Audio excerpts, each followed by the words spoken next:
बड़ी खबर सामने आ रही है। मुंबई में 2000 से ज्यादा पान पट्टियों पर कार्रवाई होगी। स्कूल कॉलेज परिसरों में नशीले पदार्थ बेचने वालों की अब खैर नहीं, उन पर सीधे मकोका लगाया जाएगा। सीएम फडणवीस ने यह बड़ा ऐलान किया है। महाराष्ट्र में महायुति की सरकार ने नशीली पदार्थों की बिक्री को लेकर बड़ा फैसला लिया है। अब राज्य में स्कूलों और महाविद्यालय यानी कॉलेज आदि में पान, तंबाकू और नशीले पदार्थ की अवैध बिक्री कड़ी कार्रवाई करने का फैसला लिया है।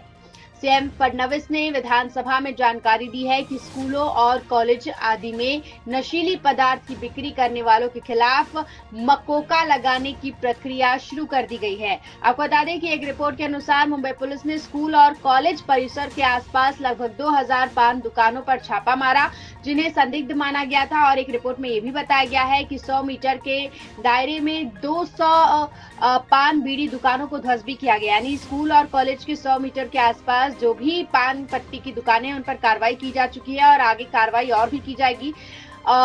200 दुकानें ध्वस्त की गई है। ये भी केवल एक अभियान की संख्या है। हर एक इलाके में लगभग ऐसी कार्रवाई होती है। फिलहाल ऐसे मामलों में सख्त कार्रवाई के निर्देश सीएम फडणवीस ने दिए हैं। या संदर्भात कायदेशीर पडताळणी आम्ही केली आणि असं लक्षात आलं लॉ अँड ज्युडिशियरीनी, कारण याच्यावर MCOC लावण्याच्या संदर्भात आम्ही प्रस्ताव मूव केला होता।